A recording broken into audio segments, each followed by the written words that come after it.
इस वीडियो से हम यूनिट 5 स्टार्ट करने वाले हैं और यूनिट 5 का अभ्यास सेट 1 टोटल 30 क्वेश्चन का ही सेट है। तो वीडियो को पूरा देखिए ताकि आपकी तैयारी अच्छे से हो सके यूनिट 5 की। तो वीडियो को हम शुरू करते हैं और पहला क्वेश्चन क्या है? तो पहले क्वेश्चन में पूछा गया है कि the chief responsibility of the principal is कि प्रधानाचार्य की मुख्य जिम्मेदारी क्या है? मार्गदर्शन कार्यक्रम को व्यवस्थित और प्रशासित करना, अनुशासन संबंधी समस्याओं को संभालना या निर्देशन योजना में नेतृत्व प्रदान करना या स्कूल रिकॉर्ड बनाए रखना। तो देखिए पूरे स्कूल की जिम्मेदारी प्रिंसिपल की होती है। तो प्रिंसिपल क्या करता है, जो रिस्पॉन्सिबिलिटी होता है अलग अलग टीचर्स को डिवाइड कर देता है, उनको बांट देता है। तो यहाँ पर जब हम प्रिंसिपल की बात करते हैं ना, उसकी मुख्य जिम्मेदारी की बात करते हैं, तो क्या है answer number C, provide leadership in instructional plan की निर्देशन योजना में नेतृत्व प्रदान करना, कि सबको अलग अलग जिम्मेदारी दे दी और सबको फिर क्या इंस्ट्रक्शन देना। ठीक है, तो निर्देशन योजना में नेतृत्व प्रदान करना, provide leadership in instructional plan. ठीक है, आगे बढ़ते हैं। अब क्वेश्चन नंबर 2 में क्या पूछा गया है? क्वेश्चन नंबर 2 में पूछा गया है कि which is not the type of administration, की इनमें से कौन सा प्रशासन का एक प्रकार नहीं है? ऑथोरिटेरियन एडमिनिस्ट्रेशन, डेमोक्रेटिक, लेजिस्फेयर या इंस्ट्रक्शनल एडमिनिस्ट्रेशन। सत्तावादी, लोकतांत्रिक, लेजिस्फेयर, अनुदेशात्मक। ठीक है, जब हम ऑथोरिटेरियन की बात करते हैं जहां पर सारी पावर एक के हाथ में होती है। डेमोक्रेटिक एडमिनिस्ट्रेशन में क्या होता है, जहां पर जो बॉस, ठीक है, और जो वर्कर्स, चाहे हम क्लास की बात करें तो स्कूल का क्लास में टीचर और बच्चे मिलकर काम करते हैं। ठीक है, लेजिस्फेयर में सारी फ्रीडम किस पे दी जाती है? एम्प्लॉइज पे, मतलब बच्चों को दे दी जाती है काम करने की। ठीक है, तो यहाँ पर क्वेश्चन क्या है कि which is not the type of administration. तो इसका जो राइट आंसर होगा ना, इंस्ट्रक्शनल एडमिनिस्ट्रेशन एक एडमिनिस्ट्रेशन का कोई प्रकार नहीं होता। ठीक है, आगे हम बढ़ते हैं क्वेश्चन नंबर 3। अब क्वेश्चन नंबर 3 में क्या पूछा है? Authoritative administration is based on, कि आधिकारिक प्रशासन किस पे आधारित होता है? ठीक है, तो हम ऑथोरिटेटिव की बात करते हैं, ठीक है, हम आधिकारिक की बात करते हैं, तो यहाँ पर जब किसी एक के हाथ में रिस्पॉन्सिबिलिटी होती है, ठीक है, वही हर सारे निर्णय लेता है। तो इसमें ये किस पर आधारित होता है? म्यूचुअल शेयरिंग पे, नॉन इंटरफेरेंस पे, हस्तक्षेप ना करना, डिक्टेटरशिप, तानाशाही पर, या ऑल ऑफ अबोव, उपरोक्त सभी। तो देखिए जब हम ऑथोरिटेटिव की बात करते हैं ना, जब पावर किसी एक के हाथ में होती है, तो एक किस पर आधारित है? डिक्टेटरशिप, तानाशाही पर। ओके, आगे बढ़ते हैं क्वेश्चन नंबर 4। अब क्वेश्चन नंबर 4 में क्या पूछा है? बॉस इज द राइट, ठीक है, boss is the right is the feature of, कि बॉस सही है, कि विशेषता हम कहते हैं ना बॉस ही सही है, जो बॉस ने कह दिया वही सही है। ठीक है, तो ये जो विशेषता है, किस प्रकार का एडमिनिस्ट्रेशन हम कह सकते हैं, किस प्रकार का प्रशासन है? इंस्ट्रक्शनल एडमिनिस्ट्रेशन, डेमोक्रेटिक, ऑथोरिटेरियन या लेजिस्फेयर। तो देखिए अभी हमने बात की इंस्ट्रक्शनल एडमिनिस्ट्रेशन, तो ये होता नहीं है। ठीक है, इस प्रकार डेमोक्रेटिक में तो मिल बांट कर, ठीक है, टीचर और बच्चे आपस में मिलकर निर्णय लेते हैं। ठीक है, दोनों को मतलब पूरे राइट्स होते हैं। और ऑथोरिटेरियन की जब हम बात करते हैं तो किसी एक के हाथ में पावर होती है। ठीक है, एक के हाथ में सारी पावर होती है, बॉस के हाथ में। और लेजिस्फेयर में बॉस क्या करता है? एम्प्लॉइज को सारी पावर दे देता है। ठीक है, तो यहाँ पर जब हम बात करते हैं बॉस इज द राइट, ठीक है, कि बॉस ही सही है, किसकी विशेषता है? तो यहाँ पर जो राइट आंसर है ऑथोरिटेरियन एडमिनिस्ट्रेशन, सत्तावादी प्रशासन, जहाँ पर सारी पावर जो होती है वो बॉस के हाथ में होती है, इसलिए सबको बॉस की बात माननी पड़ती है। ठीक है, तो यहाँ पर राइट आंसर क्या होगा? ऑथोरिटेरियन एडमिनिस्ट्रेशन, जो जिसमें कहा जाता है कि जो बॉस ने बोल दिया वही सही है। आगे हम बढ़ते हैं। Respect of opinion is the feature of, कि राय के लिए सम्मान किसकी विशेषता है? Democratic administration, instructional administration, authoritarian administration, या इनमें से कोई नहीं। तो देखिए जब हम रिस्पेक्ट ऑफ ओपिनियन की बात करें ना, जहाँ पर टीचर है, बच्चे हैं, दोनों एक दूसरे का सम्मान कर रहे हैं, दोनों एक दूसरे की बातों को सुन रहे हैं और मिलकर आगे बढ़ रहे हैं। ठीक है, तो अगर इस तरह की जब हम राय के लिए सम्मान की बात करते हैं, रिस्पेक्ट ऑफ ओपिनियन की बात करते हैं, तो यहाँ पर राइट आंसर क्या होगा? डेमोक्रेटिक एडमिनिस्ट्रेशन, लोकतांत्रिक प्रशासन। ठीक है, आगे हम बढ़ते हैं।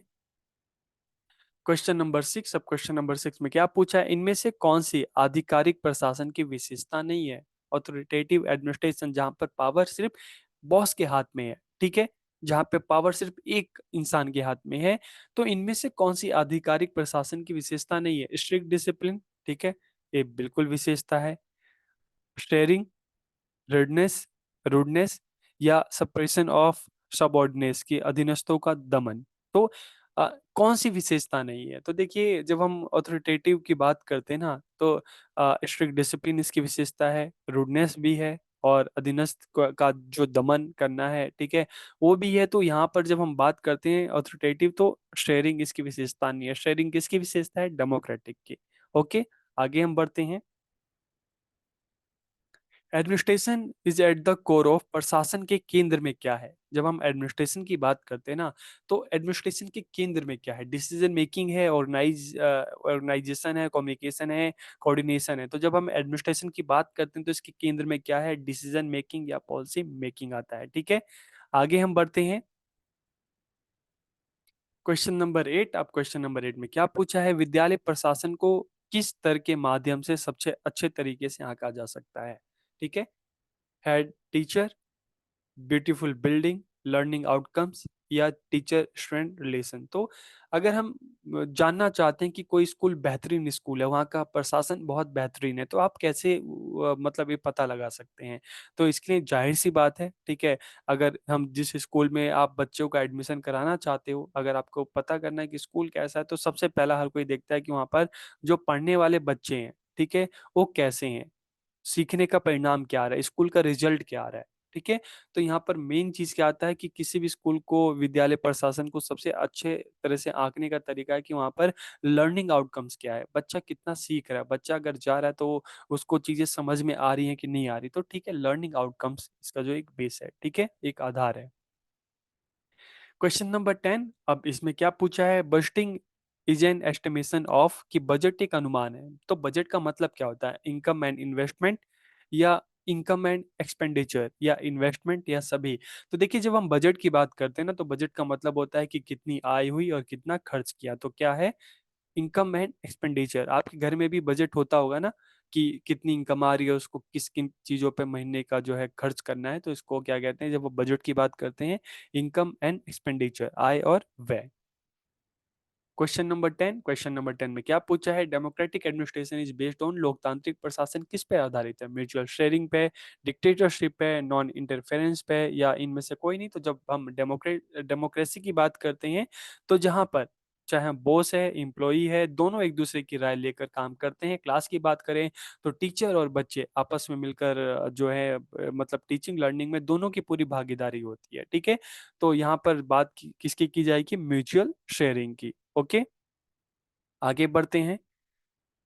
Question number 11। तो देखिए लेजिस्फेयर एडमिनिस्ट्रेशन की जब बात करते हैं तो लेजिस्फेयर का मतलब है कि अगर एक क्लासरूम के एग्जांपल लें तो टीचर क्या करता है कि जो बच्चों को रिस्पॉन्सिबिलिटी, बच्चों को वर्क असाइन करता है और सारी रिस्पॉन्सिबिलिटी बच्चों को दे देता है कि एक काम है, अब तुम अपने हिसाब से इसको करो। जैसे बच्चों को प्रोजेक्ट दिया जाता है, असाइनमेंट दिए जाते हैं ना, तो इस तरह से। तो जब लेजिस्फेयर एडमिनिस्ट्रेशन की बात करते हैं तो किस चीज पे बेस्ड है?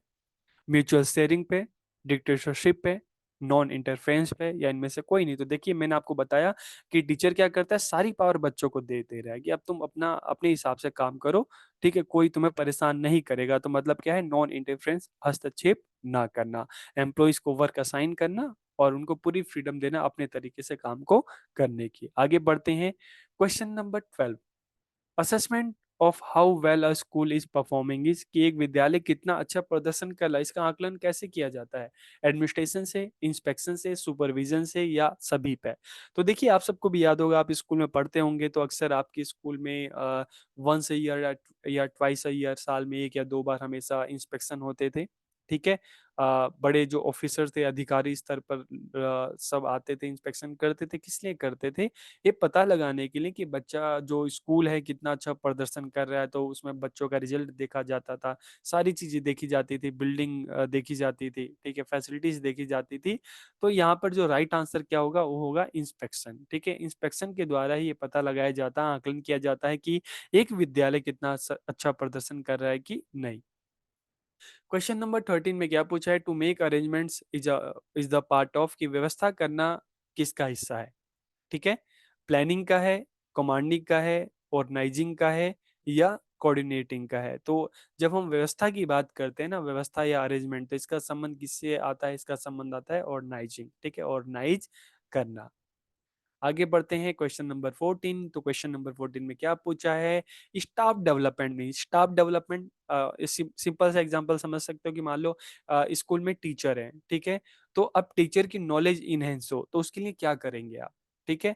तो ठीक है, तो ये समझ में आ गया ना स्टाफ डेवलपमेंट कि जो टीचर पढ़ा रहे हैं बच्चों को, उनको और अच्छी नॉलेज देना है मेथड्स के बारे में, टेक्नोलॉजी के बारे में, तो क्या करेंगे? ठीक है? तो इसका मतलब क्या है? कर्मचारियों की भर्ती से है? बिल्कुल नहीं। कर्मचारियों की संख्या बढ़ाना? बिल्कुल नहीं। कर्मचारियों की संख्या घटाना? ये भी नहीं है। तो राइट आंसर क्या है? ट्रेनिंग स्टाफ की। अगर उनके नॉलेज को और एनहांस करना है, अपडेट करना है तो क्या होगा? उनको ट्रेनिंग देनी पड़ेगी, ठीक है? तो इसका संबंध स्टाफ डेवलपमेंट का या फैकल्टी डेवलपमेंट का किससे है? ट्रेनिंग स्टाफ, कर्मचारियों को प्रशिक्षण देना। आगे बढ़ते हैं। Authoritarian model is more suitable for सत्तावादी मॉडल। समझ में आ गया होगा ना अभी तक ये मॉडल की। इसमें क्या है कि पावर सिर्फ लीडर के हाथ में होती है, ठीक है? वही पूरा उसके हाथ में वही कमांड होता है। जैसे हम कोरिया क्या पढ़ते हैं, ठीक है? North Korea, Kim Jong. China की हम बात करते हैं या रूस की बात करते हैं कि वहां पर क्या है? ऑथोरिटेरियन है, एक के हाथ में लीडरशिप है, वही सारे निर्णय लेता है, वही सारे डिसीजन लेता है, ठीक है? तो authoritarian model is more suitable for सत्तावादी मॉडल किसके लिए अधिक उपयुक्त है? कॉन्फ्रेंस, अचीवमेंट, डिसिप्लिन या इम्प्रूवमेंट। तो देखिए जब हम ऑथोरिटेरियन की बात करते हैं तो यहाँ पर ज्यादा फोकस किया जाता है डिसिप्लिन पे, ठीक है? जो बॉस ने बोल दिया वही पालन करना है, उसी को मानना है। Question number 16।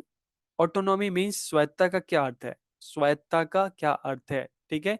तो स्वायत्ता मतलब आपको काम करने की आपको पूरी आजादी दे दी जा रही है, आपको फ्रीडम दे दी जा रही है।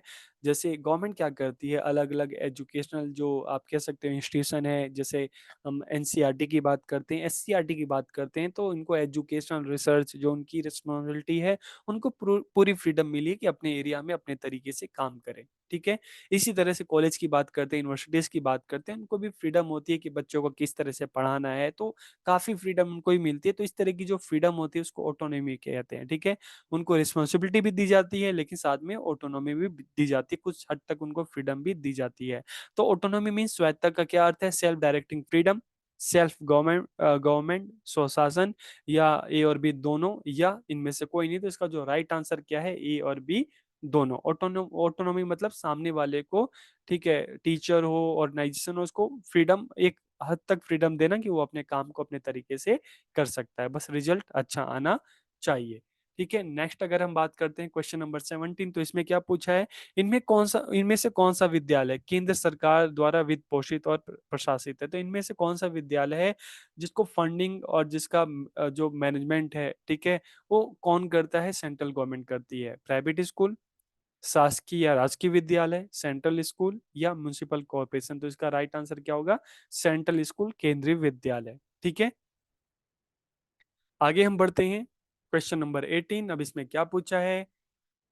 एक प्रकार की नेतृत्व शैली जहां सदस्यों को काम करने का पूरा अधिकार दे दिया जाता है। तो पूरा अधिकार दे दिया जाता है, तो इसका साफ सा मतलब क्या है? पूरा आंसर क्या है? अभी तक हम समझ चुके हैं कि जब सदस्यों को, बच्चों को पूरी रिस्पॉन्सिबिलिटी उनको दी जाती है तो क्या इसको हम कहते हैं? इसको हम कहते हैं लेजिस फेयर, ठीक है?